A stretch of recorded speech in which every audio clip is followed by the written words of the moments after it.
Hello, everybody, and welcome back to Discoverers, the only podcast online that reads, reviews, and ranks all 41 of Terry Pratchett's seminal comic fantasy novel series, The Discworld. I, as ever, am your host, Iris J. Pronouns are she or their, and with me are my effervescent co-hosts. Why don't you introduce yourselves? Let's do Belina, then Juniper, then Grace. Hi, I am still Belina. Pronouns she/they/cb. As always, I'm just happy to be here. Hi, I'm Juniper, she, her. I'm wonderful and beautiful, and everyone loves me. And I'm very excited to talk about this book. Hi, I'm the internet's beloved Princess Grace, she, her, fey, fear, fair, if you're spicy. Oh, I like this one. Yeah. Oh, you did? Really? After like 5 years of us hyping it up. Yeah, and it lived up to the expectations. Afraid that it exceeded them. I would like to say, I love that, like, literally on Wednesday night we have that conversation, June, and then last night at like 9:15 p.m. I saw you post on Mastodon, like, does anybody have a copy of Going Postal? And my brain leapt out of my head. You are a wonder of science to have read this 470 page novel in one evening. Okay, that is incredible. So okay, I'll admit, I'm not gonna claim that I have the absolute best fucking, reading comprehension, remembering everything.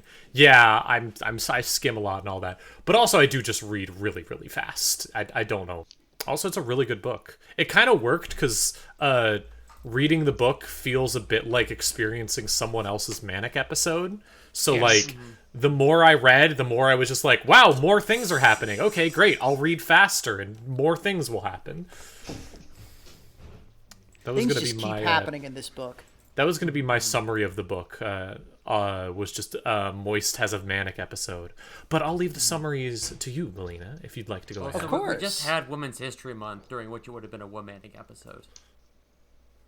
Wow. Thanks, Grace. Happy to help. Whenever you want to kick it off, Belina, feel free to get with the synoptrixizing. Moist von Lipwig, longtime con artist, has finally been caught. He wakes up a few hours after his execution to find out that it had been faked, and he's presented with a simple choice between fixing the Ankh-Morpork Postal Service or having his demise unfaked. After an unsuccessful attempt to flee, Moist is forced to admit that between a certain death and an uncertain death, he'll take the long odds over no odds. The post office is in even worse shape than imagined. The building is badly run down, unsorted mail seems to fill every available space, and the only 2 employees left certainly feel like lost causes. It also turns out that this isn't the only time that the patrician has tried to revive the mail service. It's just that the previous few postmasters have died in mysterious accidents. Investigating the building, Moist discovers that the mail, much like the books of the Unseen University's library, have enough metaphysical weight that their innate desire to be delivered goes a long way towards explaining the weirdness of the building and the staff. It also explains how Moist has a minor Blues Brothers moment and swears to get the band back together. Any surviving postal workers, geriatric as they may be, are rallied and put to work. Golems are hired en masse. Moist falls head over heels with Adorabelle Dearheart, liaison for the Golem Trust, and daughter of the person who invented the clocks before it was taken over by its current owners. Stamps are invented, mail is delivered, the post office is set on fire. Wait, hold on, back up. The Grand Trunk Company, the Clacks, whose declining service likely provoked the postal revitalization efforts, takes offense at Moist's constant jabs to their expense, and its current chairman, Reacher Gilt, an even bigger con man than Moist himself, decides that sending a Banshee hitman is better than dealing with more of this nonsense. It doesn't work, and while a large amount of the building and mail is lost, Moist pulls together one final gambit. A bet that the post office can deliver a message to Genua faster than the Clacks. A patently ridiculous notion, but he improvises a series of plans as he goes. The one that finally takes is the one where he gets the help of several disgruntled former Clacks employees, intercepts the message, and replaces it with one that brings to light the legal theft of the company and the lives lost to the Grand Trunk's mismanagement. It's enough to get the company out of the wrong hands and hopefully back into the right ones. It leaves the post office free to actually get back to work. Oh, right. Afterwards, we get a post-credit scene that mirrors the intro, in which Reacher Guild is given a choice similar to Moist, though he declines the offer to establish them in, and presumably takes the fatal exit that his compatriot was offered a few hundred pages ago. Yeah! Yeah, woo! I gotta say, that was a very long one, and I still feel like there was so much that you left out, which is not how I felt recently with these books. Yeah, no, I had to take out all the shenanigans because there wasn't space for shenanigans. You left out the goth chick Moist sees and immediately falls in love. You mentioned that, but you didn't mention that she was the goth smoke show. God. I want to have sharp words with a version of myself that completely forgot about Adora. Did you forget about Adora before reading this? I completely spaced on the fact that she existed, which is God. baffling to 2025 me. This would have had to. I'm pretty sure I read this when it was new because I know that everything from. I have very vivid memories of reading Monstrous Regiment during orientation at college. So, and I know that I had a physical book at that point. But yeah, no, I must have forgotten about it. This was what, 2004? Yep, Odd 4. Yeah, which was that later than tracks. I thought, but Yeah. yes. We are we're in the twilight of the bangers era. Yeah. Yeah, it's- Terry has finally been able to write like he's gotten a grasp on it with writing hetero romance subplots that do not make me cringe and that I in fact have to stan. It helps also that Adora is incredibly sure of who she is and what she's all about, and Moist, meanwhile, is one of Discworld's most pathetic little meow meows. Really, Yeah. the most since Rincewind. He Yeah, hates and yet- himself. I was thinking about that because Moist is also, very much a guy who wants to run away from his situation, but he can look at the non-giving up clay guy he's saddled with and think, okay, no, I should do my job for a while. I should be interesting until the heat's off. I really liked one thing I really liked in this book is Moist immediately tries to run away, realizes that he can't run away, and deals with the post office stuff, and is going through all of this. But the thing that makes him go from I'm going to do this until I can find a way out to, you know what, I will spend my $150 million of money on the post office, all of my ill-gotten gains from my entire career as a criminal on the post office is he meets a bigger con man than him and is like, Yeah. I'm not fucking losing to that guy. Yeah, I gotta get... Oh, this guy sucks. I gotta kill him. I gotta beat this dude.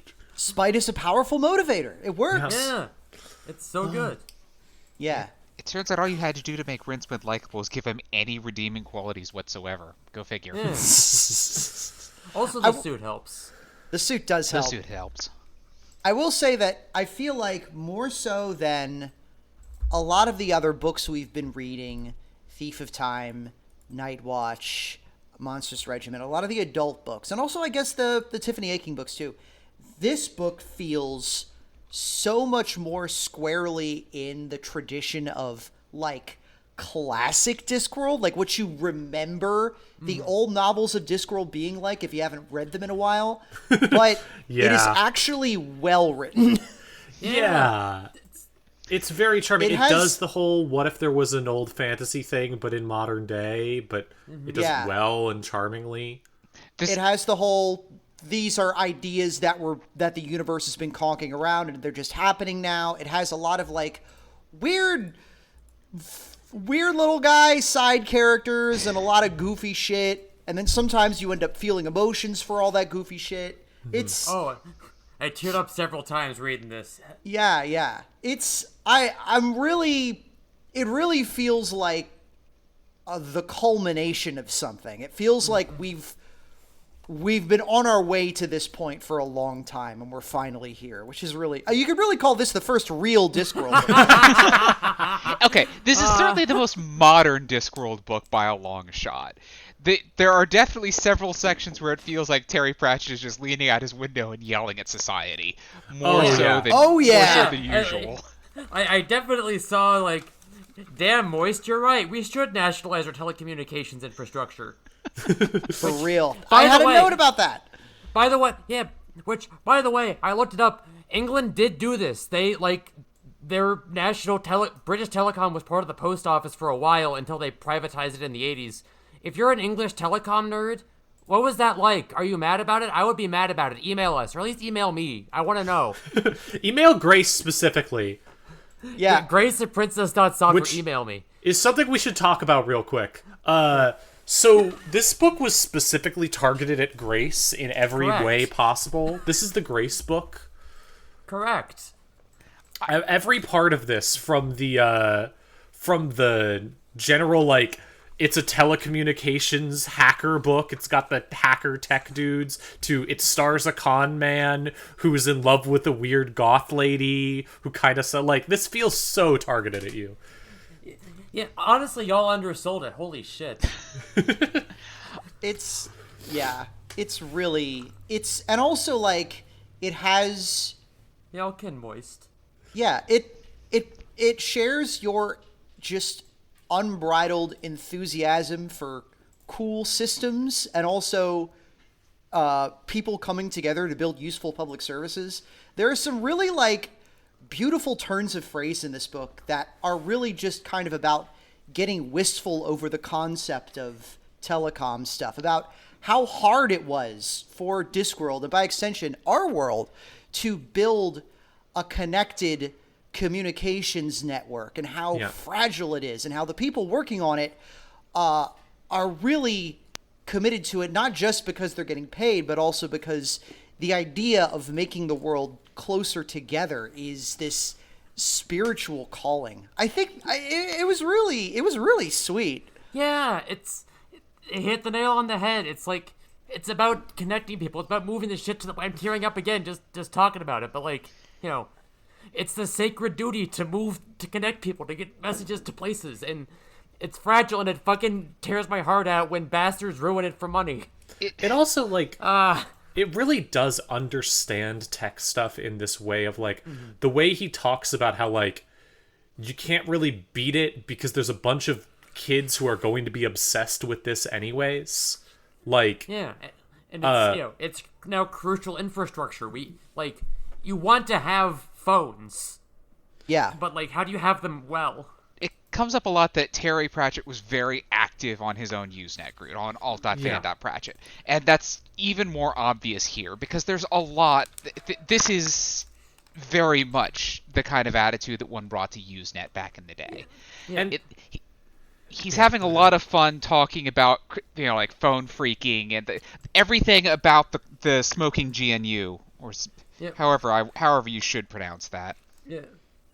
Yeah, I took so many notes that are just like, you know, there's no annotated Pratchett file notes, but don't worry. I can fill in the gaps. Like, he did his homework. I could say that. I don't have to get into it now, but like, he did his homework. I just really liked the image that he had of kind of like, this isn't something that's being supported because it's so necessary to society. Rather, this thing that has become fundamental and necessary to society is being supported like this because people are obsessed with it. Because you've created technology, and now people are autistic about it. Yeah. It's running entirely off the backs of like eager nerds who like love doing the thing regardless. Yeah, and how that's both really, really cool and wonderful, and also horrifying and genuinely a huge problem. You know how tech companies will screen for employees with autism because you don't have to pay them as much? Yeah. Oh, is that a thing they actually do? Yeah, that is a real thing. Yep. That is evil. Yep. Yeah. Yeah, good book. Yeah, holy shit. I loved so much. I'm a real big fan of this book just because, like, I love stories about con artists. This feels like a fucking Coen Brothers ass movie of a book. Moist von Lipwig is extremely entertaining. Like I said, he's completely pathetic. He hates himself, and he's constantly nervous about somebody coming up to kill him at any given second. Yet despite that, he is the living exemplar of fake it till you make it. Yeah, the way he, like, when he's, like, he rushes into the burning building and he, like, saves the shit and he's like, okay, I can leave now, but I have to save the cat and I have to come out with my goddamn hat on because otherwise what's the fucking point? My absolute favorite moment, I think one of my favorite moments in the book, I have a bunch of favorite moments, but one of them was the moment when he says that he'll take the mail to the other city, and they bring out the world's most evil horse, And Yeah. his response is, when seeing like horse that kills people, his response is, because he's wearing the full gold suit that he has on, his response is, damn the gold suit. If you were Moist von Lipwig, there was only one thing to do now, and that was raise the stakes. And he immediately says, I'll ride it without a saddle. Yep. Because the only option he could see in all of this is if someone tries to show you up, you immediately have to try and look cooler than them and stay on top of them by conning them even harder. Yeah. And they back down. They're like, okay, you've proven your point. We'll get you a normal horse. He's like, no, I'm gonna do it. He does. Barely. Does it? He He nearly fucks around, dies. he finds out, yeah. Coincidentally, he survives through no fault or virtue of his own. He gets out of it. We're my girlfriend Piper and I, we watch anime together every week, and I'm finally getting around to showing her Gambling Survivor Kaiji. And it really reminds me of that, where it's like when you're gambling on shit like this, and conning people is essentially a complicated form of gambling, like, it's never the wisest option to continuously press your luck like this, but it is how you move forward in the game. It is how you keep getting ahead. And luckily, Moist has just enough skills and just enough luck to stay vaguely afloat. I think that it also helps that he did stash all that fucking money out in a field after the fire, and I think it also helps that he's really good at forging shit. Yeah. And the fucking style of, like, delivering a letter to the three major gods, this one lady whose name you like. We got to see Anoya! And asking them for the money before you happen to have a Side vision. note, it's time for June's favorite minor Discworld character corner. It's fucking Anoya! I love her so much! She's so great. I love her so much. My favorite Discworld god by a long shot. Anoya, the goddess of what is it specifically? Things a that minor get stuck goddess in drawers. things that stick in drawers. Who you worship by rattling your drawers a bit. Fucking love her so much. She's so cool. And it's so awesome, and I love her. And we got, like, little hints of her, and the whole idea of him just being like, fuck it. This god will have a great day is so funny. He's like, you know what? She's got a funny name. Let's go for it. So great. I appreciate that we get such an incredibly well-realized view of how Moist's mind works, but there's like 4 or 5 separate cases where he just goes off on this scheme, and it's like 10 pages before we finally find out why he's doing what he's doing. I said it before, but the entire book does feel like a manic episode. Like it's fascinating because early on they establish Moist gets he's doing a few con artist things. He talks to the Spike at the Golem Trust. He gets the pin for the one guy who likes collecting pins. He's doing a few things. Then he gets the hat. And he gets possessed by the spirit of male or a god or something. And from that point on, the book just starts spiraling out of control at all times. And it really lends a lot of, like, in some Discworld books I would have seen stuff that's happening here and just been like, that is, okay, sure, that's an excuse to get away with this plot. You made a real coincidence there. Okay, fine. But here I'm just like, yeah, fuck it. Go harder. Keep going faster. Let's see what happens. Keep doing your thing. Yeah, he got touched by a fragment of the divine, and it galvanized him into action. He got a little bit of the autism in him, and God bless him, we love that for him. And when stuff happens in the book, and it's like, okay, really? You're gonna, like, this is just gonna magically all turn out for you every time? Instead, I'm like, fuck yeah, it is. This is Moist. He's gonna, it's gonna work out because he is touched by the divine and riding that wave better than anyone's ever ridden that wave. He's going so hard. He saw his, like, little moment and has jumped on it harder than anyone's jumped on it. Well, nothing really happens that we don't already have some previous context for. Like, I explicitly mentioned the Unseen University Library for the fact that all these letters have some kind of metaphysical weight. Yeah. Also, as an aside, I just appreciate that Adora does briefly state that she just does not believe in gods, as if that's like a valid stance you could take on the Discworld. But, hey, what more can the gods do to her that money hasn't already done to her? Yeah, no, that's just it. She's already hit effectively rock bottom. There's really nowhere else to go. Also, she hangs out with golems, who are notable for being very, very interested in the idea of whether or not gods exist. Ostensibly, they have like a little divine spark in their instructions. Maybe. God, I just want to give a shout out to one of my I loved all the golems, but one of my favorite characters on Gramahad, the 19,000-year-old golem who is so old he's made up of different parts and is trying to deliver a message to a king of a kingdom that has sunk under the ocean thousands of years ago. And he just figures it'll come back around again. Absolutely so cool. Hell, it's so fucking good. I love, whatever you want to call it, the dead hand, the thing that set this force in motion no longer exists, but it's doing its damnedest regardless. Yeah, no, I mean, it's an example of that same thing. I didn't even think about that. It mirrors parallel. everything else in the story. Messages having a mind of their own. I really like the scene with him because it kind of is like, it shows kind of Moist's attitude for the whole book, which is the scene where he's like, this golem, I'll make the golems postmen. That'll work. That's his plan, because then they don't have to deal with things like dogs attacking them or such, and they can work all the time, and they're great and all this stuff. And the other postmen are like, well, I don't know about this. And then Agrahamahad is like, I was a messenger, and gives a whole speech about what he used to do. And Moist's response has been like, you can see him like looking at different angles, like doing but they won't get attacked angle, or are you really this? And then he sees that and he's just like, jumps on it, and he's like, you're gonna deny him being a postman? You would say that to him? Huh. And like immediately dives on it. You could see him just noticing his moment and jumping into it.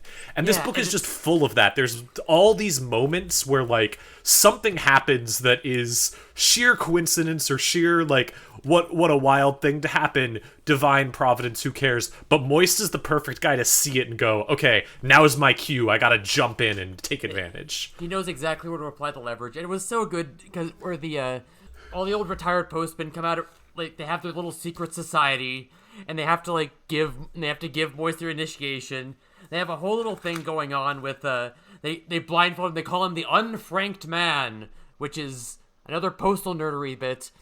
Frank is anything you put on a letter to as postage, whether it's a stamp, whether it's printed, whether it's stuck on there, whether it's a congressman's signature is also called franking. That's why they call it that.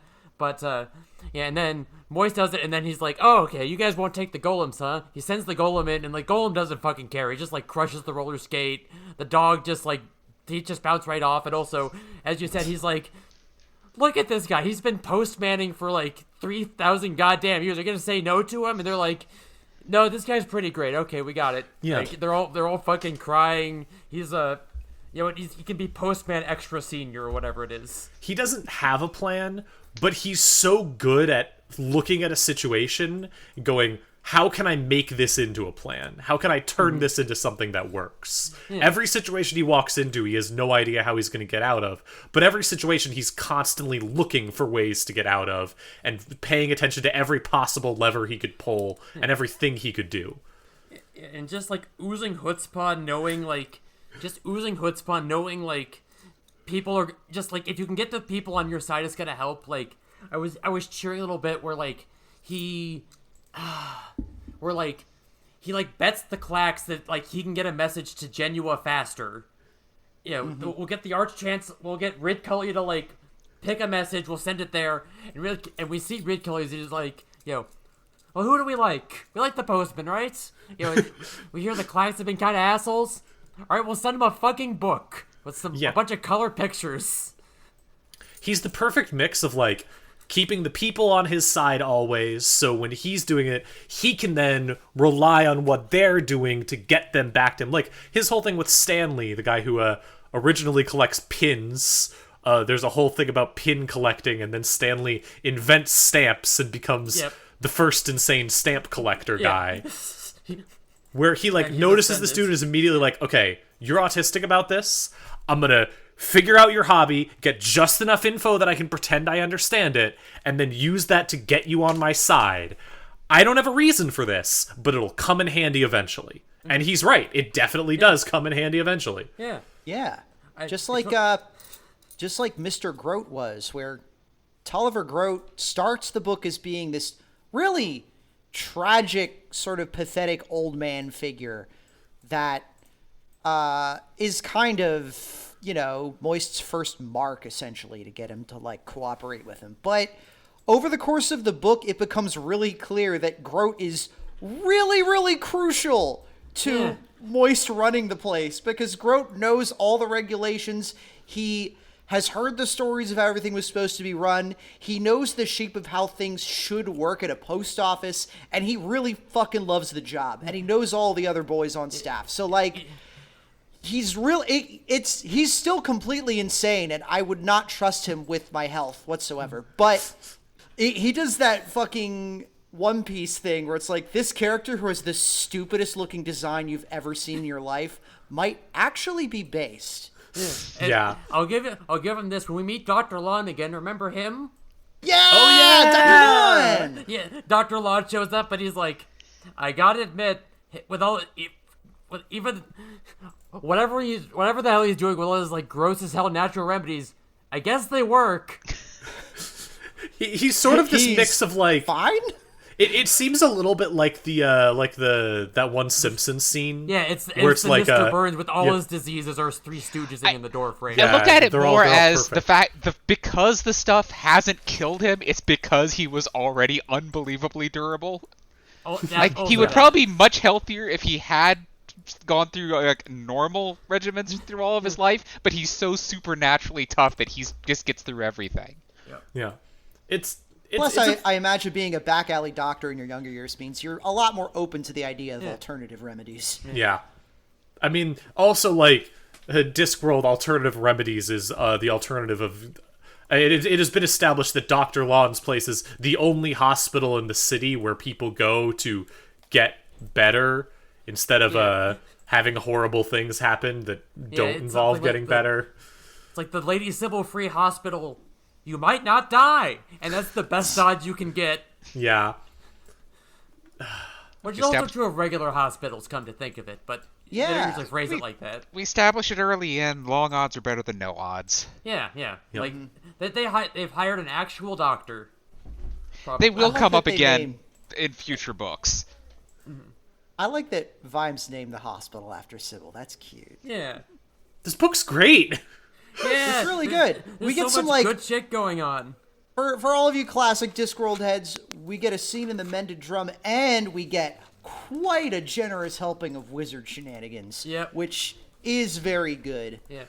By the way, Blaine, I get it now. The wizards fucking whip in this one. Yes. Like, all the wizards, like, Red Color's great. The, like, one, like, random guy, Moist talks to about the post or whatever. Yeah, the current it's like the current lecturer in bibliomatic studies, and then there's also a late former lecturer in bibliomatic studies who's like a soul inside of a jar. Yeah, he's always taking early death. Very popular package. I love all of these little guys. We even get like some of like the oh shit, that's really like deep, meaningful whatever stuff with like Angrahamad's approach to death, where he dies and ends up in the desert, and his thing is just like, oh, you mean this is cool, I don't have to go anywhere, no one is telling me what to do, I'm going to sit here forever, this is great. That is like, you'll be waiting a long time. It's like, I'm used to it. I think something so good. I think something that really helps this book is that, like, it has the same thing a lot of early Discworld books did, where it's like, haha, you know what's funny? Making references to modern culture and stuff. internet hacking, phone freaking and all of these things. There's fucking phone freakers in this book. It's great. But instead of it just being like, that's just a part of the book that's like referenced and made jokes about, he turns it into the emotional core of the book. Yeah, by like, it's the whole thing. Yeah, talking about how people are like what the real world does to weird autistic obsessives with technology and how it abuses them to fuck people over and make worse telecommunications. And like, because of that, the references don't feel like, oh, haha, yeah, that sure is funny that you made a movie reference. It's like, fuck, he gets me. He gets what it's like. He understands this so thing. Hard. Yeah. I don't think I've heard him go off as hard about a villain in any Discworld book than he does with Reacher Guilt here, to the point where at one point Reacher basically turns to the camera and is like, man, I sure am really good at being evil. I'm a real bastard. And you know what? People are stupid because they don't recognize I'm a real bastard. Hell yes, evil wins today.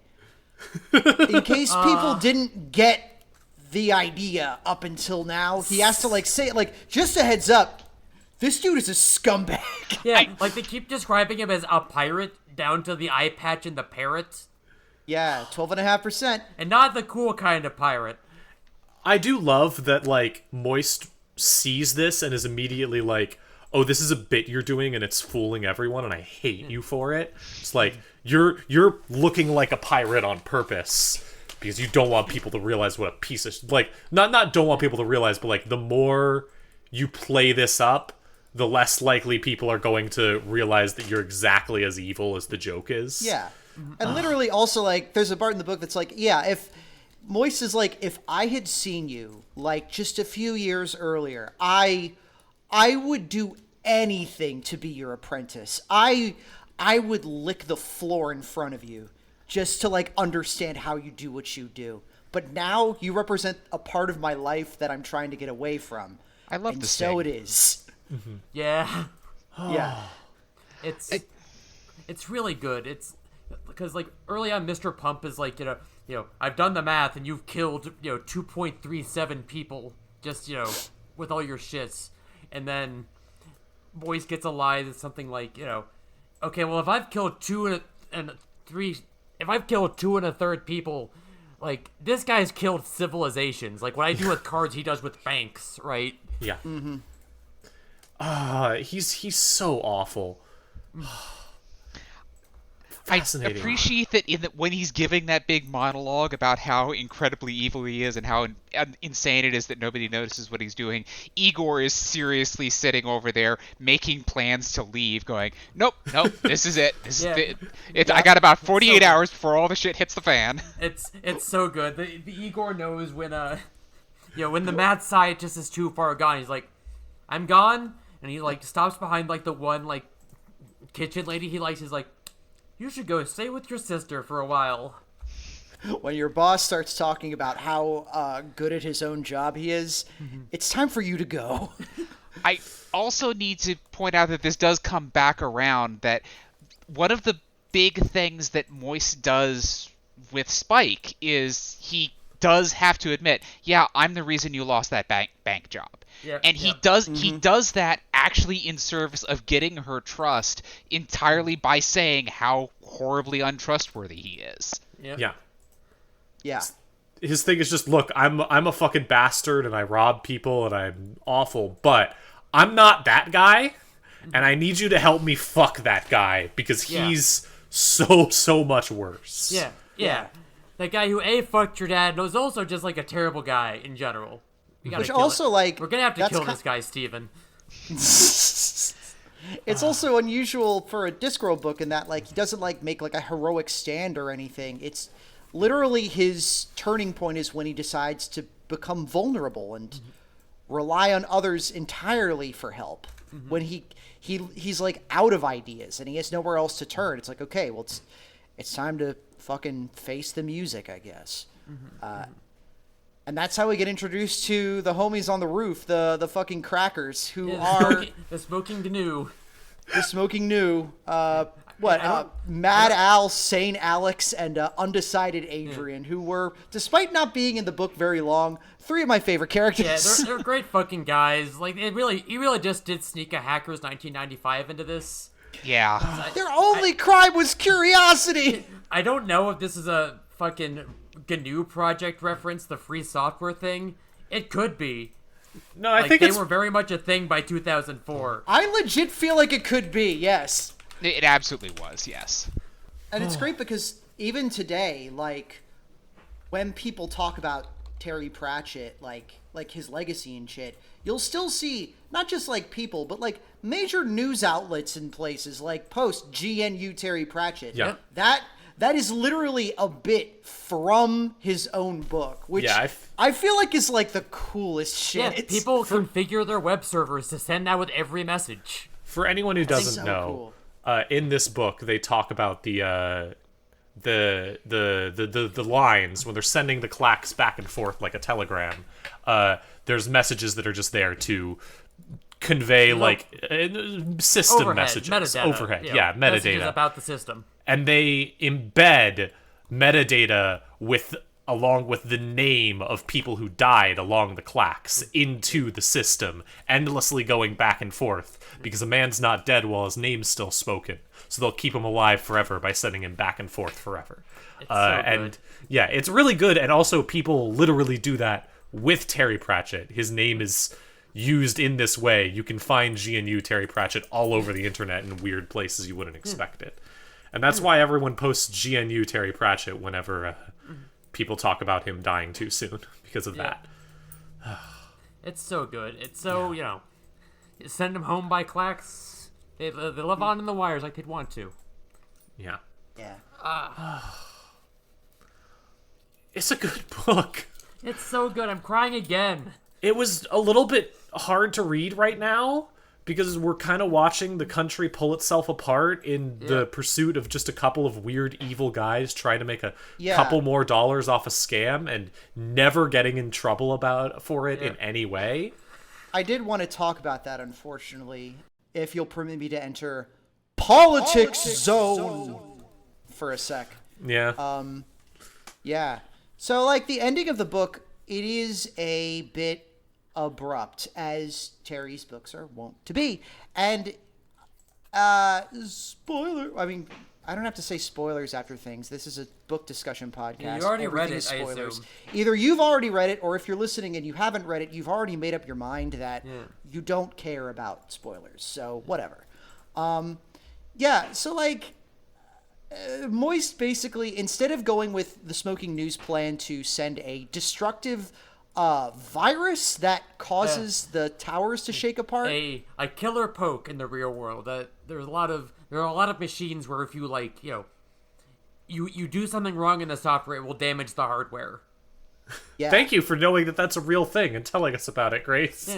I didn't. Thank you. They're much harder to do these days simply because, you got way more kinds of hardware, since a killer poke is usually extremely specific as to what it And works also on. computers are less mechanical. Like the earliest ones were you make the CRT, you could break your CRT monitor. Yep. And we don't really have those anymore. But yeah, instead of that, he's like, well, that would also hurt people who are working on the clacks, and also, if any of them are using their brains, one of them is going to notice and be like, well, this isn't the correct code, and pull it off. So instead, he does the bastard thing and pretends to be the voices of the dead to essentially write a call-out post against Reacher Guilt about all the shit that him and his cronies did in taking over the company. And doesn't say anything that people don't already know, but because it is coming through from the mouths of quote-unquote the dead, and because it's something that every lineman on the trunk knows, and because it is being paid attention to so closely by all of these people, it's like a hit in just the correct way to make the entire board of directors freak the fuck out, and for Veterinari to launch a full-scale white-collar crime investigation, a concludium, which is a great word. That is a fun way to thread that needle. It does wrap things up very quickly. And reading it, I was like, wow, this is so great. I wish we lived in a world where just pointing out that somebody had done something wrong and was a massive scam artist and grifter and sociopath. I wish that actually had consequences. Yeah. Instead of them just I was like, laughing and saying like, well, I don't believe that. Yeah, I would love to see a single powerful person experience a consequence before I die. That would be nice. I mean, Yeah. the root problem here is that Vetinari just needed a pretext. Yeah, Vetinari, that's the thing. Vetinari is the supreme authority. That's the problem here. This can work because Vetinari gets to go, yes, I've been waiting this entire time for an excuse to fuck everything up because I knew that you were doing this. I just needed a random excuse. And he even has a moment where they're all like, you can't do this. And he's like, I'm a fucking tyrant. I can do what I want. We all already knew this. Now it's just out in the open, and now I can act on it. Yeah. Once again, Discworld pivots on the wise and correct actions of one extremely epic and based guy. Yeah. And I get that's the grease we need to keep the book tidy instead of being messy in real world. But also, I wish some people in real life would experience some fucking consequences for once. It's been on my mind lately. Sorry to bring it up. It's been on my mind lately. We can't fucking escape it. I'm pretty sure this is how Firewall ends. It's that movie with Harrison Ford? I've just got like half remembered memories from a movie I saw 20 years ago. Don't worry about it. I will say at the same time, I do think it's very like, how to say this? The whole thing is a little bit. It feels very in line with the 2000s, in that like, whenever someone talks about the Grand Clacks Company, their thing is just like, well, yeah, everyone knows they killed that guy. We just don't have proof, and we can't do anything about it, so we just kind of say everybody knows they killed that guy, and that's all that we do. Yeah. Which is like very much hitting that era of social media where it went from like, there are consequences to things to, well, everyone knows that one company, or there are not consequences to things. Capitalism has been capitalism forever, but the publicity could have consequences at times to, well, everybody knows that they did that thing. It's just, what are you going to do about it? Yeah. I think that it's relevant to put this within the context of this book coming out just a few years after the .com bubble bursting and kind of the first prototype wave of venture capitalists hollowing out tech businesses and like vultures and essentially moving on to the next project. It really feels like some of the anger towards the board of directors in this book is kind of emanates from that feeling of there was a lot of exciting stuff going on. Terry saw it happen in real time. Yeah. A lot of exciting stuff happening in the 90s with computers that just kind of got fucked over and fell apart because a few guys were like, well, I bet we could run a scam just on making people hope eventually this will pay off. And then while after everything's collapsed around their pointy ears, we can just run out with the money and do it again. And I mean, you literally see at the end of the book, like, after all of this happens, the response is just, this all falls apart. The bad guys all go to jail, which wouldn't have happened in real life. Yeah. But the banks and the people that have all this money basically just get a bailout. Like, it says a bunch of guys meet together and say, well, we don't have the money. We have credit now. It's all fine. We're too big to fail. Yeah, the bank, like, literally, it's like the banks all get together, and the banks all get together, and, like, some, enough rich people deposit enough money in each other's banks that, like, we can continue to open and no one loses their shits. Yeah. It feels like Terry is so close to getting fully, like, third eye open with that bit. Like, we are so close. But he just doesn't go that last little centimeter. It's... Yeah, I was, like, screaming at it when Moist is just like, you know what, we really should... maybe these things should just be, managed by the government because they're a public good and they're vital infrastructure. Maybe it doesn't have to turn a profit. Maybe it could just exist because it's for the good of mankind. Yeah. And it's like, it's something I think about a lot because one of the watershed moments in my own writing is like, what if the United States had the fucking balls to nationalize AT&T like they should have?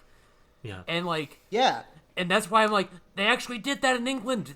They had a national telecom, and then the fucking assholes privatized it. Email me, UK phone nerds. I'm so curious. But like, what if though? Fuck. Never say never. We have to imagine a better world. We have to imagine a world where we can still make that happen in the future. I want to believe in that world.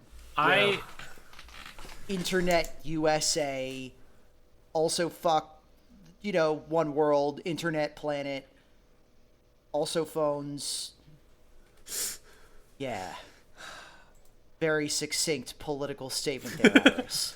I don't know. Sorry. I wish. It's hard to. Sometimes this book is hard to read just because of God, we're literally watching all of these guys do the exact same crimes that happen in this book, and just everyone is getting away with it constantly. No one is getting in trouble for it, and their response is just like, "Cool, we'll do more crimes." Yep. And it just it's kind of annoying. Whack. Yeah. It's really annoying. It's fucking depressing, is what it is. Yeah. Yeah. This episode was recorded in early April of 2025. Just to be clear for you listening in the future, I hope you're listening to this from the communist world that has been birthed from the remains of us, and not from the charred out remaining single iPad. I hope that the back Nano. half of this goddamn episode ages like milk. Yeah. Yes. Yeah. I mean, I listen to back episodes of podcasts that were recorded during the pandemic, and it's I wouldn't say that they age like milk. It's more just like, wow, yeah, I also remember when that was happening and we were all losing our fucking minds about that. I kind of miss lockdown. We still have the disease, we just don't do anything about it now. Yeah, kind of funny that. But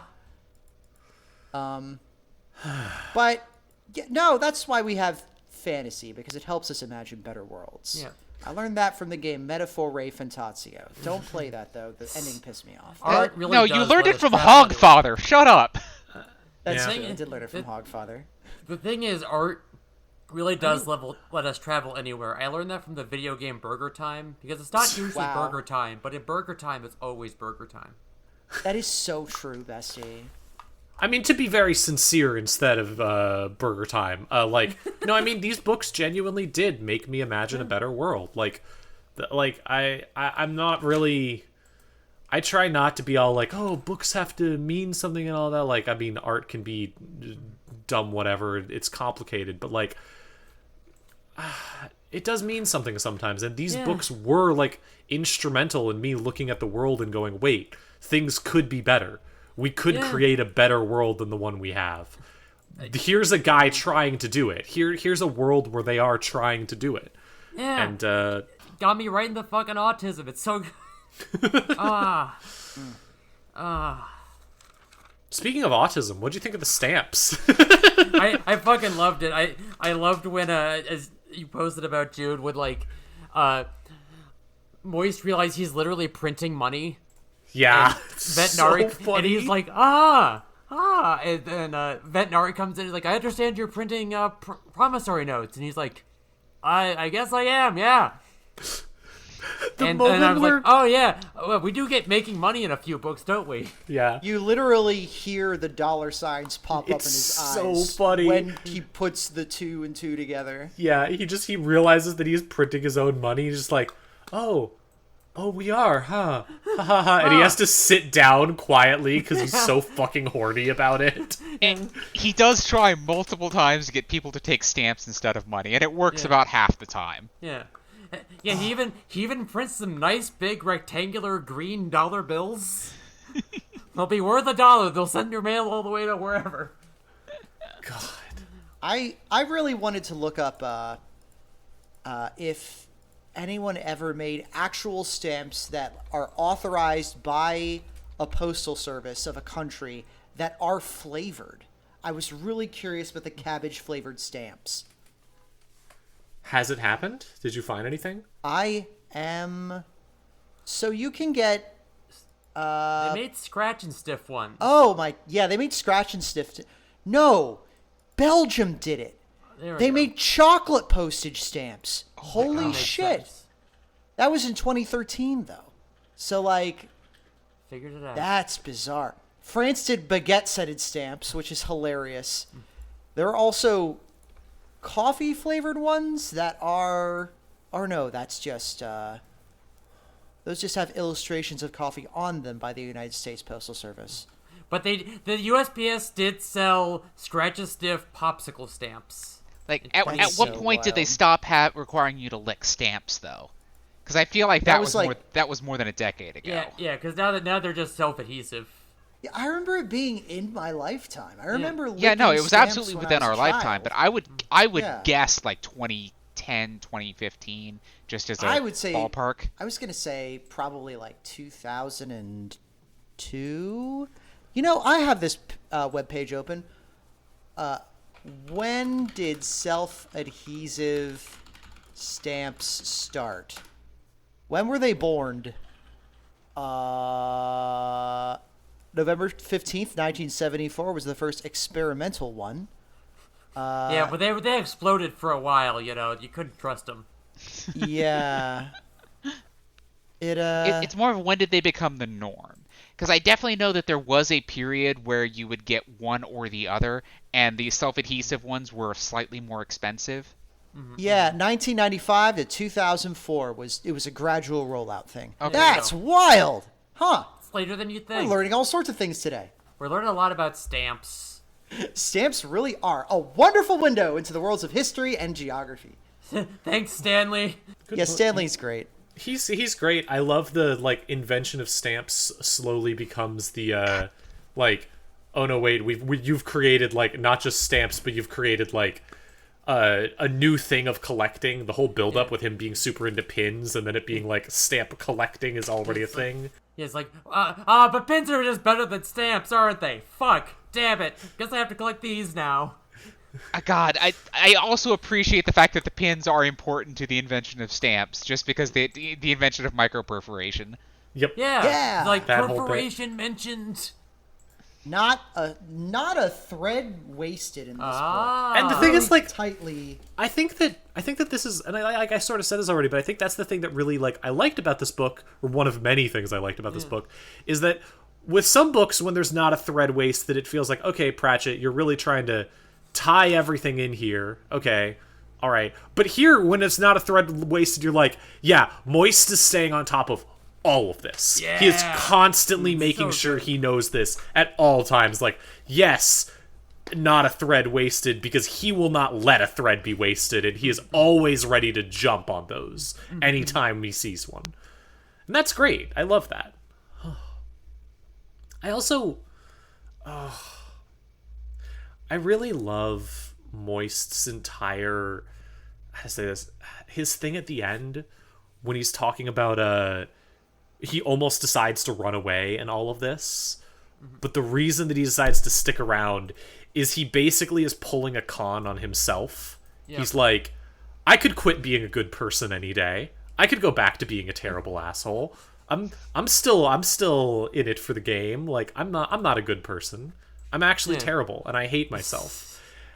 But he doesn't really believe it because he's still trying all the time. That knife's edge of I'm fooling myself too. And that's why I can keep doing this. Because I'm conning myself into thinking that I'm still evil is like, oh, it's so good. It's so good. Sometimes you need an anti-villain. You need somebody who's like, yeah, I'm a bad person. I'm terrible. The fact that I'm helping everybody around me is merely coincidence and happenstance. And just because I'm a dedicated public servant doesn't mean I'm not also fucked up. Right, and the thing is, he does know on some level, but he can't bring himself to admit that. So it's his own con. It's his own con on himself to keep himself from having to acknowledge that he's become a better person. It's so good. It's so good. What else is there to talk would you about? say- This is a good book. I mean, What would you say your favorite joke was? There's a bunch of them. Let's see. Oh god, Grace, hit us with your favorite this is joke. the first time I had the sense to use the highlighting feature on my Kindle just to keep track of all of them. Like the first one that I marked was definitely the greengrocer, where there's like a weird apostrophe in the name of the store, and then when the grocer comes out, he's just dropping apostrophes all over the goddamn place. Yeah, it's a fucking greengrocer's apostrophe joke. They were a lot for me too. I did like, in terms of like classic Discworld style, like referencing a thing, I feel like the most obvious one was also a pretty good one, where they were fucking around with the omniscopes, and Ridcully's like, no matter what we try, we keep getting this big flaming red eye on screen. Why is that? And it turns out it's just the guy they're talking to, Professor Collarbone, who is incredibly allergic to the things he's studying. And he just has bloodshot eyes and a runny nose. But it's fucking Sauron, Lord of Ring. Good joke. Good joke. There's a very brief gag right after the fire gets put out, where Lipwig is just just about to have another one of his manic episodes, and just apropos of nothing immediately goes, "What we need is music." As he just gets this Harold Hill thing going out of fucking nowhere. It's a fucking Music Man joke. Gotta be something. We're not dead yet. Until we're dead, we can dance. There's a joke early on. I think it's come up before, where like they're talking about getting the newspapers in from all over the place, and one of them is the Stowe Plains dealer, which is a Cleveland plain dealer joke. Yep. And also the bit at the start where he's not actually hanged, and Veterinary gives him his good little speech about the thing about angels is you only get one, and I'm offering you the rarest of all treasures, hope. And throughout the book, Moist keeps saying this to himself, like, well, yes, I did swindle them, but I'm giving them the rarest of all treasures, hope. Like, he just, like, keeps making that little joke to himself, and it's so good. I love Moist and Vetinari's interactions in this book. They're so good. Because, like, you can tell for, like, at first, Moist is like, I'm gonna get this. And then Moist pretty quickly realizes he's whipped. And just from that point on is like, all right, okay, I'm going to get what little fun I have and be completely subservient to this man who could kill me at any moment. Just moments where it's like, I don't know that. Vetinari talks about his former identity, and Moist is like, oh, I don't know that guy. He got hung, I thought. And the Vetinari's like, exactly, well done. You catch on so good. fast. It's game recognized game. It was like, you wouldn't happen to know whatever, no, he was dead, sir. I was there when they hanged him. Actually, so good. That might be my favorite joke of the game. Speaking of game recognized game, my favorite joke in the book might be the moment where Vetinari is playing Thud, Discworld chess, on his thing, and he's like, yes, I enjoy this, and Reacher Guilt is there, and Reacher's like, I see you prefer these pieces. You must be this, and they're like sizing each other up, and then Crispin Horsefly, the guy whose only purpose is to be an asshole and it sucks, just goes, oh, that's Thud. That's easy. One side always loses. That game's dumb. And both of the two men are just like, share a look that is, it does not matter how much I hate you. I at the very least have to admit, you are not Crispin Horsefly. Like, it's the perfect gag of just you know like, how to play chess. at the very least, you aren't this dude who's so fucking dumb. As a fellow gamer, I must unite with you in respect. What'd y'all think of Goth Girl herself? We didn't really talk about her that much. I was about to share, like, off of from the dinner scene. This is very traditional Discworld, but just as Reacher Guilt walks in after Moist faked the reservation, that bastard just walked into the place. She hissed, "Reacher Guilt, I'll just kill him and join you in time for the pudding." "You can't do that," hissed Moist. "Oh, why not? You're using the wrong knife. That's for the fish. You'll get into trouble." Yeah. Great gag. Yeah, like, oh, well, which one's the rat bastard knife? Oh, they bring it when you order one. Sit down. again, just very good use of just like using humor to diffuse the situation. Yeah, it's very good. And also, yeah, it's the old Discworld joke. Exactly, it's the old Discworld joke, but also he's doing it on purpose, and you can see that he's doing it on purpose. It's great.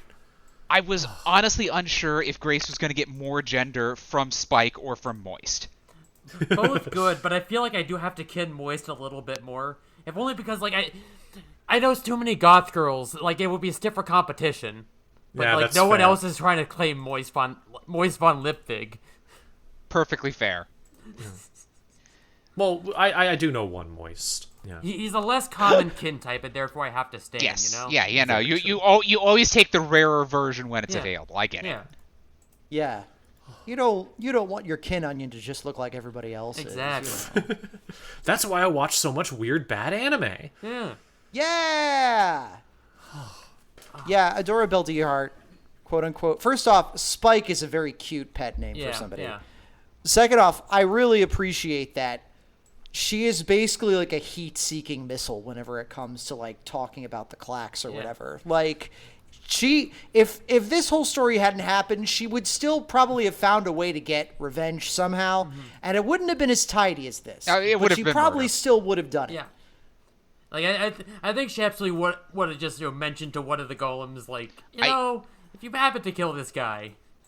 I do not think she was joking when she said she was going to go kill him. Yeah. Oh, yeah, no. I think like, she would have. Who among us, when faced with a crowded restaurant who you see, I don't know, some sort of Beth Jesus across the way, would you immediately turn to your partner and go like, we could kill this guy right now, and things maybe wouldn't get better, but they would get really interesting in a different way really fast. We could do that right now, and it would happen. Yeah. Who among us has not thought about this? I love her work in the fucking, like, golem rehoming zone. For legal reasons, I have to say that I have definitely not thought that. Absolutely not. Yeah, I've never thought I'm anything joking like this. here, by the way. Only in Minecraft. I would please. never say anything bad about my employer. That's a lie. Yes. I wouldn't say where people can hear. I wouldn't say for the internet. Yes. Also, just like when she talks about, they need one day off a week to, for themselves, or maybe just to sit in a dark room and not be a hammer for a little while. Yeah. Mm-hmm. It was nice that this book is also kind of stealthily a direct sequel to Feet of Clay. Yeah. We've had golems come up in the past in previous books, but this is the first time that this book is kind of about golems more so than any book since Feet of Clay. Yeah. And it's really great because it also gets into it reiterates their concept of labor does not define you. In a book where labor does kind of define a lot of the characters, but you're allowed to feel like something is a purpose and a higher calling, but that doesn't mean that people get to take away your rights as a human being. Yeah. Like, maybe maybe you're in a hole working a pump all the time, but like sometimes you just have to prove to yourself that you're more than that. Yeah. Or maybe you work on the Clax Towers and you really love it and there's nothing that'll stop you from doing it, but also you deserve to get paid well and you deserve to get proper training and days off and, not to injury be murdered coverage. and to have an hour every night to take a break and do maintenance so you don't fucking die. Yeah. Just because you like something, that doesn't mean, or just because you feel like you were made to do something, doesn't mean that has to entirely define you. And it doesn't mean people get to treat you like an object. Also, Which is, don't treat people like things. That's the thesis of Discworld, basically, at this point. That's literally the definition of evil from multiple other books. that's the whole thing. Yes. Also, remembering the bit where eventually we get Mrs. Cripslock, just the woman who was at the post office, and she's Yeah. Or no, you mean Miss McClariot, the lady who sucks on lemons and yells Yes, at people there we for go. stealing pens. Yeah, and she is she comes up to Moise and she's like, I don't know if I like the mask-coated golems cleaning the women's room. And Moise is like, but they don't have... And he just kind of thinks it over. He's like, we'll have one of them rechristened as a woman. Does that do it? It's like, no, that'll do fine, thank you. Weird about gender, but shockingly fine about trans people, probably? Yeah, it's like, like, listen... her beliefs are consistent and easily satisfied. I take that, right? I don't know if I like this Mr. Pump. Well, what if you go by Mrs. Pump? Oh, that's fine then. Don't let her know about non-binary people. That's the problem, is she has a problem with non-binary people. Yeah, I guess. Yeah, that is technically true. She's kind of a TERF, but she's so bad at it that it's hard to dislike her. It's kind of like how, they may have changed this recently, but for a while, giving blood in the United States, when you were giving blood, they had to. It's like they have to ask if you've had gay sex, but also like, but they only ask if you tell them you're a guy, but also like. You can tell them whatever gender you want, they have to believe you. They're not allowed to, like, ask any follow-up questions. So, like, kind of a pointless question. I did not know that. Yeah, because gay men get asked, have you had sex with other men recently for, AIDS reasons, that are, by the way, overblown, right? Like, Yeah, no, it's a terrible thing. Yeah. But, like, women, if I recall, do not get asked the same question, even if you're a trans woman.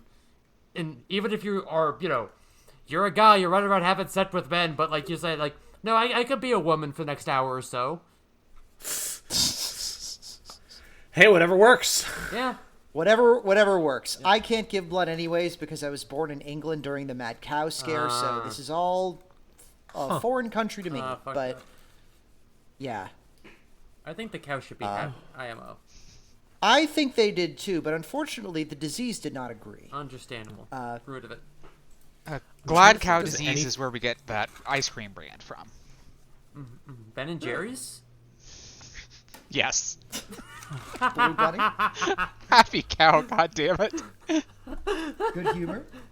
I would have accepted good humor. Oh yeah, I did want to bring up that Miss Cripslock is in this book as well as her boy, Otto and so's Treat. Otto. Yeah. They show up. Yeah, we get the whole Times gang, or at least we don't get William, but we get two the of them. fun We didn't ones. get William because I feel like William is kind of like The least interesting of them all. Yeah. yes, and also he's kind of the DNA of Moist that wasn't Rincewind, where it's like he also was kind of this prototype character for Moist, who had his own weird reasons for doing things, but was more motivated out of his own personal peccadillos instead of con artistry plus a touch of divine madness. Yeah. That said, the Truth Gang are still some guys I love to see. Yeah, you love They're seeing so them around. great. It's very good. They're so wonderful every time they show up. I every time I see them, I'm just like, oh, it's them! I love that Pratchett invented some OCs that he can shove into every single book because he needs a newspaper. Yeah, they're always there. You'd love to see it. On the spot. I think Otto finally fixed the problems with the Flash, because that didn't come up once. Yeah, he didn't turn himself into dust once. Good for him. That or everyone's just used to it. Yeah, We did no one even bothers mentioning it anymore. We did finally get the librarian again. Yeah. I will say Moist might be the single Discworld character we've ever... The most able to see something weird and go, okay, time I'll to take that. immediately incorporate that into my con and not worry about it out of any guy we've ever seen. You can't do his job without yes-anding constantly. He has to be one step ahead of everyone else. It's really fun because so many Discworld characters spend so much time going, what's this bullshit? I can't deal with this. This is annoying. What the fuck's going on? This is so much. That having one who's just like, there's a horrifying, like, psychic thing in the mailroom? Alright, okay. That's something I need to deal with. I'm gonna beat it. I'm gonna be smarter than it. I'm so cool and sexy. I'm so good at this. It's refreshing. Like, even just seeing him be like, walk into the Golem place and be like, what the fuck is this? And she tells him, he's like, oh, that sounds great. I'll take 12. Like, Yeah. just immediately on it. He feels like the sort of, like, Pratchett's joke about, like, haha, what if there were people who cared more about making money than being racist or stuff? But done very seriously, where he's just like, I do care about much more about making this work. That's what matters to me here. Yeah. I will become a better person if that's what it takes to make things work. We even get the exchange where some of the crusty old post guys are like, oh, are you sure we can have these dwarves or whatever? And like, Yes, obviously, we need as much help as we can get. So I'll take the vampires, I'll take the werewolves, whatever. We need help. I do want. It's almost like a character has actually grown up in the goddamn series. Yeah. Because like the gag of people not understanding this is always like predicated on the audience's viewpoint. But all of this weird shit has been going on for hundreds of years, and finally somebody goes, "Oh yeah, this shit's been going on for hundreds of years. Get used to it." It helps. Okay, it helps that he's from Uberwald, so he has a much higher barrier of what counts as weird shit. Yeah. True. Like he actually knew that Mr. Gris? I don't know how to pronounce Grile. Grile. That'll work. That he was the first person that recognized, oh, this is a banshee, which is impressive because we were told that Mr. Ixolite was the last living banshee. Apparently, that was the last living civilized banshee. I will say one thing that I did also really like of this book with Moist. He's like capable. He's the first protagonist we've had in a while where he starts out good at things. Yeah, and it's like, it's refreshing. why is he so well at all? Why is he so good out of this? Well, Vetinari chose him because he's one of the greatest con artists in the world. Like, this isn't just some random guy who it turns out is really good at things because he's something. It's like, not a hidden this talent. Is one of the greatest con artists to ever exist. It's refreshing. It's nice to see a protagonist who is good at things. More people should be saying this. Supposing that Reacher Guilt didn't fucking kill himself at the end of the book, how long would he have lasted before he eventually would have had to have gotten bumped off? Because I'm having trouble picturing how making money could ever have worked if it wasn't another Moist book. Yeah, Which I'm getting ahead of myself, but I got to assume that he just got like stabbed to death as soon as he walked out the door. I mean there's no floor. That was the thing. Oh yeah. It's like he. Yeah, I don't think I have ever read Making Money. If I have, I cannot remember a single word of it. Fair enough. So I have no comparison. I saw it posited that like Guilt was not an idiot. It's entirely possible that he knew full well that the choice was do this work for Vetinari or fucking die, and he just went, all right, I'm out. Yeah, that's what I could see that. Yeah, freedom to accept the consequences. But at the same time, he was also very, very self-confident. Yeah. Yes. I would have believed that he would have walked out the door figuring he'll figure it out on the way down. Yeah. Like these are both equally likely. Yeah. There's a fascinating idea for a fanfic. Right at the story where Reacher Guilt takes the offer and somehow impossibly becomes a better person. Write that story. Yeah. The last time we asked for could fix, we did get them. So, yeah, and you got like what 2-3 books before we get to Making Money. 3. We have Money is 36. Thud, 33. We have Thud, and then we have Thud's next. Wintersmith, and then I think it's Making Money. So yeah, not that long from now. Okay, we got to have some fanfic authors out there. Get on it.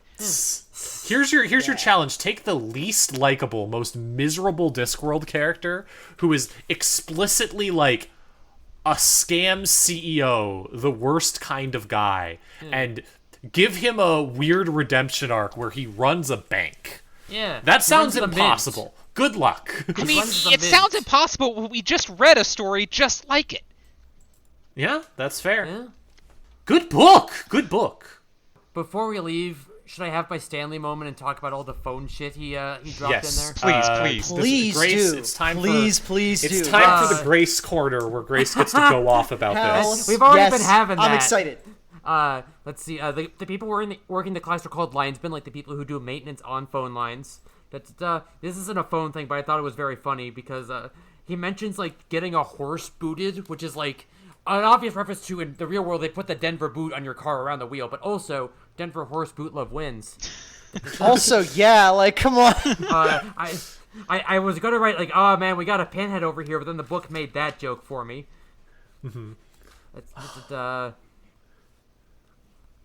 Okay, here we go. So they mention Jacquards, Jaqard, which like in the book are punch cards. They're like punch cards that like drop into the clacks to like automatically send a message when like someone dies, right? Like if the clacks is like left unattended for so long, they mentioned dropping a jacquard into the reader to like send out a like, you know, their broken message.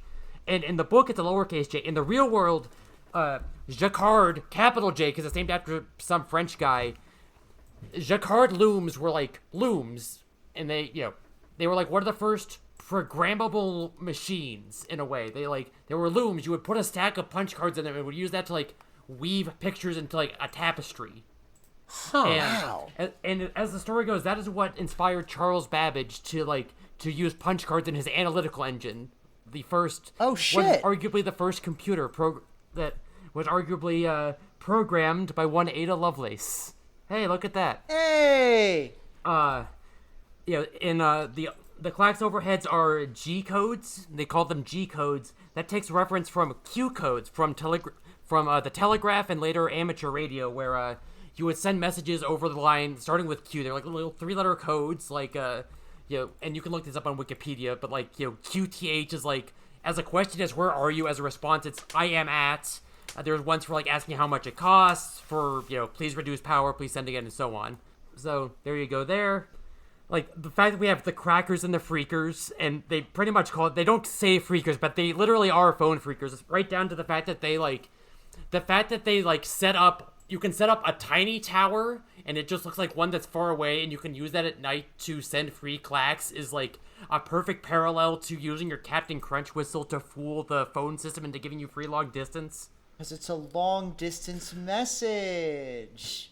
Yeah, it's so good. And I think also I think that's everything I wrote down. I just also love all the shit where it's like, the magic of like, yes, obviously I love the mailmen, I love the clacks workers. I also love like the way it deifies like clerks, like the way it talks about like they call in some clerk who's like for the clacks who's like nervous about besmirching his filing system, or at the very end when they're like going through the banks to like nail Reacher Gilt's ass to the wall, they're like the way they like they're talking about moving the ledgers around with reverence, and they're all talking to each other. They're drawing big circles on the floor in chalk to like connect them with lines to both like make the conspiracy board and to like unwind what the hell happened.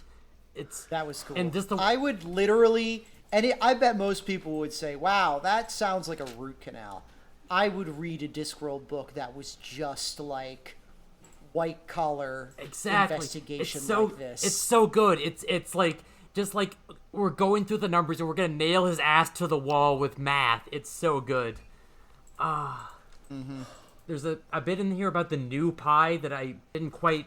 I forgot the context there, but I suspect it's relevant. Oh yeah, so the sorting machine. Yeah. Right. Yes. Basically, Bloody Stupid Johnson makes a return, and apparently he designed a wheel inside of the sorting machine where the value of pi on it is exactly 3.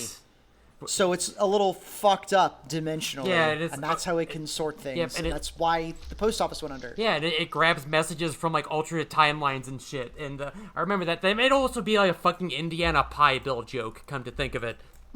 What's that? So have you heard of squaring the circle? Yes. So I think so. It's impossible. The idea is like it's impossible to. Once upon a time, it is the attempt to construct a square that has the same area as a given circle using only a compass and straight edge. It has been proven impossible since antiquity, but you get cranks still trying to do it anyway.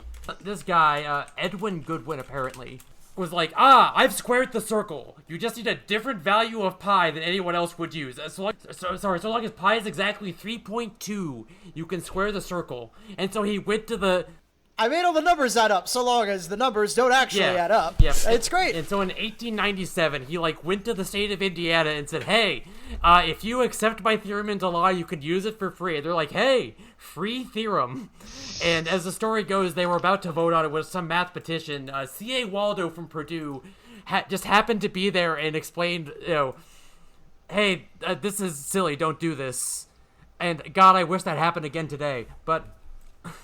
And that's why Indiana doesn't use daylight savings, because you can never trust some flim-flam man with a funny idea about numbers. You could just never trust some guy who claims he knows what pie is. Fucking good book, everybody. All right. Yeah, no, fantastic book. Now we Thank gotta you for Grace's cool ass math and computer corner. Hell yeah. Now we gotta Anyways, figure out where to speaking rank of numbers and math, we gotta rank Yeah, this holy shit. shit. Where does this book come in? I mean, it's got to be up there, right? It's probably up there. I'm gonna ask.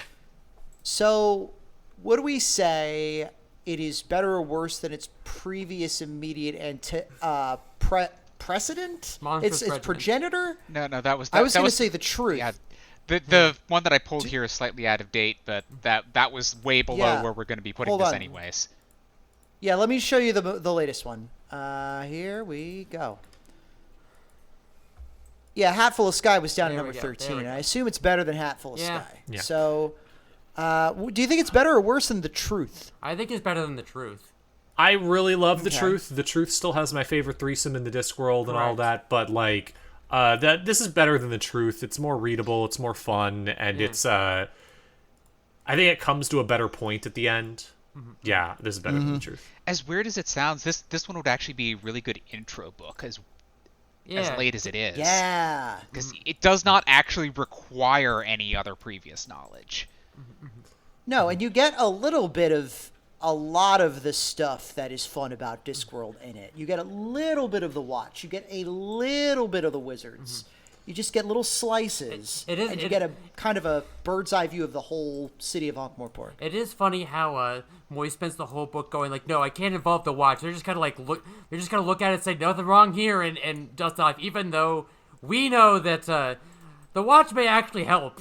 Our current Yeah. Watch. Yeah. He has like a 30-second interaction with Carrot, and Carrot clearly knows that he's being lied to, but goes, "No, I know full well that this one's going to sort itself out. I just got to be here to help pick up the pieces afterwards." He's also scared stiff of Angua. Rightly so. Yeah. He's one of the few people that seems to actually get it right immediately. Yeah, it's like because oh, again, shit, no, she can Riverwald smell native. me. Yeah. Yeah. Yeah, it's like, oh shit, she can smell me. I can wear whatever I want, she'll still smell me. Would we say this is better or worse than Feet of Clay? It is kind of Feet of Clay too, as we were saying. Yeah. I would. I I mean, I figured that our fight was going to be between is this better than Monstrous Regiment? So I would definitely say it's better than Feet of Clay. I adore Yeah. Feet of Clay. I'll say that this is better than Feet of Clay, just because, like, I don't know. it's just so tight. It's got good jokes. I think Feet of Clay means more to me, but like Small that's- Gods means a lot to me, but it's at Yeah. number 8, so it's kind of like, yeah. Would we say it's better or worse than Monstrous Regiment? I think is phones better than gender? I What if your gender is phones? I was the Monstrous Regiment hater of the group, so I say yes. I'm gonna say that despite the fact that I like a lot of the characters in Monstrous Regiment, and it is such an outlier in the catalog, and it's so remarkable for many different reasons. I will say, reading it again recently really did make me realize how kind of saggy the plot is in the back half, and how its conclusion really is kind of messy, and it doesn't quite stick the landing that well. I think this book despite my critiques, definitely does stick its landing. I would say that it is better than Monstrous Regiment. I like Monstrous Regiment more, but I will gladly be outvoted here. Completely fine by me to put it at number 2. Yeah. Boss fight. Is it better than Night Watch? I think you would kill me if I said yes, Jude. I mean, I liked it better than Night Watch. Yeah, like I would put this at 1 or 2 definitely, but I'm willing to. I don't need to put it at 1. You know. Here's the fucking thing. Here's where we get into to be honest, when I proposed the idea for this show, I always had kind of an idea that it was always the number one spot was always going to come down to either Night Watch or this book. Like it is, unless like one of the books, like unless like Pyramids or some shit really shocked us with how good it was, it was always going to be either Night Watch or Going Postal. And it really kind of puts a really sharp spotlight on what are our rubrics for the ranking. Because while I think Night Watch has a more sweeping idea about the nature of society, crime, punishment, incarceration, justice, I also feel like Going Postal, and I'm going to say something stupid, Go for it. is more of a synecdoche of the entire series. It's more of a thing that contains the entirety of itself. It is the most Discworldy Discworld book. I mentioned earlier... Does that make sense? No, okay, so I mentioned earlier that this makes a good intro book. You would have to put a knife to my throat to make me tell someone to read Night Watch first. No, yeah, that's I mean, that's so I am wholeheartedly agreeing with you on that. And the funny thing is like that isn't even necessarily doesn't necessarily make it the best book, because like we didn't put Reaper Man all that high all told. I'm not saying that but, intro book is it a good introduction, but is the main rubric here, but it does play into it. Yeah, and a race as close as this, it's got to give some kind of edge. There's got to be at least a little bit of an edge there. I'll try and give my defense for Night Watch here. My argument for why I think it. Please, yeah. Like, this book is really, really good, and I really like a lot of the things it does, but there's not a lot in this book that sticks with me in a huge way beyond it being really fun and cool. The closest is the idea of Moist, of conning yourself into thinking that you're a good person, or that you're not, that like that you are a good person, but you're conning yourself into thinking you're a bad person so that you don't have an existential crisis, because I can relate to that. But there's not a lot of stuff in this book that makes me go, dang, I really want to... This is something I want to chew on. This is something I want to think about, and I want to think about how it relates to the whole of Discworld. This is something where I really want to dive in deep to it. There's some great stuff. There's some awesome stuff, and especially as a book for Discworld as, like, telling stories, it's so good. But it doesn't have that amount of, like, I'm going to be thinking about... When I think about Night Watch, I think about, like, some of the stuff in it, and I'm like... God damn, that was a beautiful book that genuinely changed how I thought about things. When I think about this book, I mostly think, dang, Moist is awesome. And for me, that puts one above the other, although I love both of them very, very dearly. They're both so good. I'll admit you convinced me. Yeah, that's a really good point. That would be, honestly, my biggest complaint about the book, is especially because, like, at the end of this book, the bad guys go to jail because Vetinari's a tyrant and stuff, and a lot of the really, really tight connections to reality that the book is dealing with end up just kind of making me feel worse, because reality sucks in those ways. Yeah. That doesn't happen. It's also fucked up this book came out, like, right before 2008 would happen. Yeah! in just 4 years, right after making money, 2008 would happen. Major global depression number 2 that we lived through. Yeah. What are the other big financial crises? You know. Oh man, playing the hits. That's my argument for Night Watch. That's a very fair point. I think you might be on something there. And like Night Watch is definitely trying to handle tougher questions. I do not think I could dream to unseat Night Watch, you know? Yeah. Well, I don't think I could dream to unseat this book in your mind, given how it just kind of directly targeted you over and over. Correct. I think we should put it at number 2. But I just really want to say, listeners, if you disagree with this, then you're entitled to your opinion. But also, you're wrong because you haven't been doing a podcast for years and years like we have, and we have so much more experience than you. And we're so smart and cool and sexy. We're so smart and cool and extremely hot. But, start your own podcast about it. Or email us to let us know what you think, what your take was. And tell us about those fucking English phones. Yeah, disc at hypnovire.us. That's DISC at HYPNOVIR.us.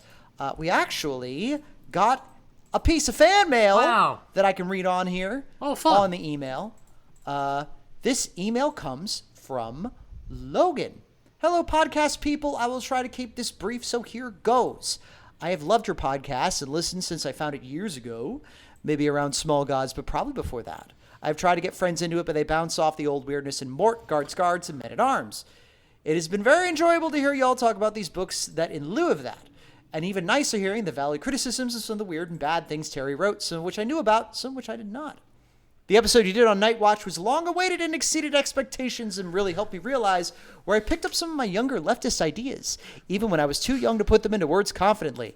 I had not known the Disco Elysium connection. The episode you did on Monstrous Regiment was only faulted in that I thought it could have used more time to discuss the book, parentheses, complimentary, and that the bell started ringing when you mentioned starting Hatful of Sky made me realize I needed to read that one as well. I greatly enjoyed the book, and I'm thankful you pushed me to read it and not save it for a later time. Between these 3 book revisits, I feel like I might have to try reintroducing these books to my friends. And so finally, thank you all so much for the work you've done in putting together this podcast. Hey, Logan, that's a very sweet email. Thank you very much. Sorry you sent this back in February. We didn't get around to reading it right now. I was overseas, but we really appreciate you writing in. And if any of you listeners want to write in, again, that's DISC at HYPNOVIR.us. We also have a Blue Sky at bluesky.app/profile/discpod.bsky.social. You can just search discpod. We're on the Fediverse at discpod at queer.party. We're on Tumblr at discpod there. And one project that I'd like to work on, if not by the time this episode comes out, then definitely by the time the episode after that comes out, is I want to get all of the back episodes of Discoverers on YouTube. YouTube is a very hot place for podcasts to be right now. And I'd love to get more listeners through there. If you like us, feel free to rate us on your podcast app of choice, iTunes, Spotify, whatever the fuck you do. We're getting close to the end. This is number 33 out of 41. So we're headed towards home. We've rounded all the bases. Next episode is going to be, we're actually going from one adult novel to the next. It's going to be Thud. Can't wait to learn about chess. Oh, yeah. And also about trolls and dwarves. Thud was always one of my personal favorites, so I'm very excited for this. I think I read it only once, so I'm excited to read it again. I have heard the opinion that Thud is the point where you can start to see Pratchett losing his touch, so to speak. I have also heard the opinion that Thud is the best watch book. Well, outside of Night Watch, probably. But yeah, so it'll be interesting. Yeah, that'll be coming next. Thanks for listening to Discovers. Oh, we also have a website, dixpod.fun. You can look us up there as well. I'm Iris J. You can find me at Iris J Comics on most social medias or irisj.net. I'm also Iris J on Patreon if you want to support me on the Patreons. Some personal announcements. I'm going to have a bunch of new books coming out this spring. I have 2 new zines. Knee Jerk, which previously appeared on Filthy Figments, the website, and Flesh Hive, which previously appeared as a story inside of Iron Circus Comics' My Monster Girlfriend anthology. So you can get excited for those. I'll also be making appearances at some shows.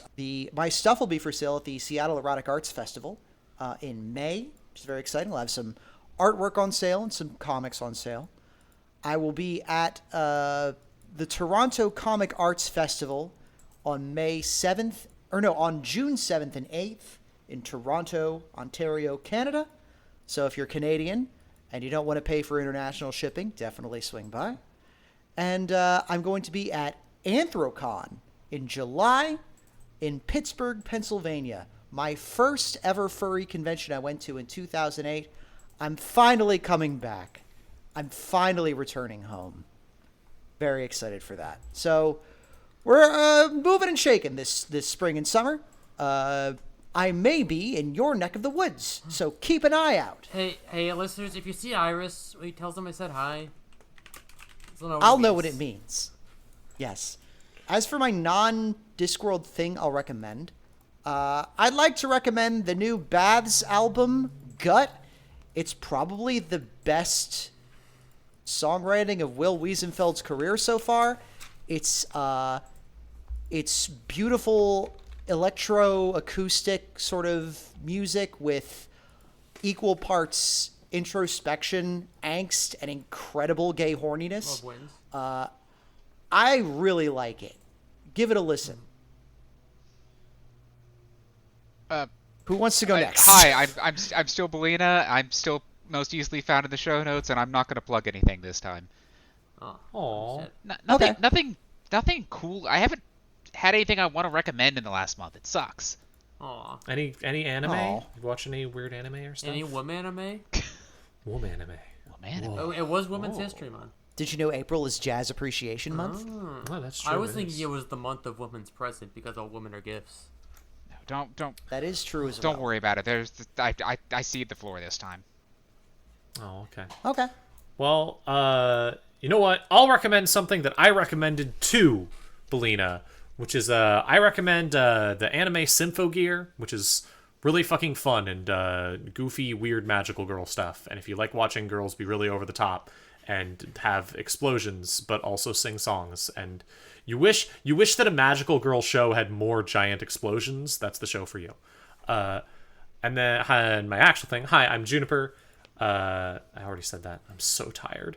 I'm wonderful. Find me online at Juniper Theory. I'm streaming again. Twitch.tv/Juniper Theory. I think I will recommend... God, I play too many fucking video games. I could just... Yeah, I will recommend the video game that just came out, Ina Dream Barbecue, based on the web animations for Ina. It's fucking great. It is exactly the vibes of playing a weird PC FMV adventure game, but like even cooler. It's so much fun. Cannot recommend it. I second this. It's incredible. We played it the other night. Hell yeah. I had a lot of fun. And I have been the internet's beloved Princess Grace. You can find my writing, programs, podcast posts, and everything else at fituplikeaprincess.software. It was just my birthday. I don't know, read a story or something if you want to appreciate me. The thing I'm going to plug is, if you're in Seattle, very relevantly, if you're in Seattle, or I think now also in Denver, check out the Connections Museum. They're fucking great.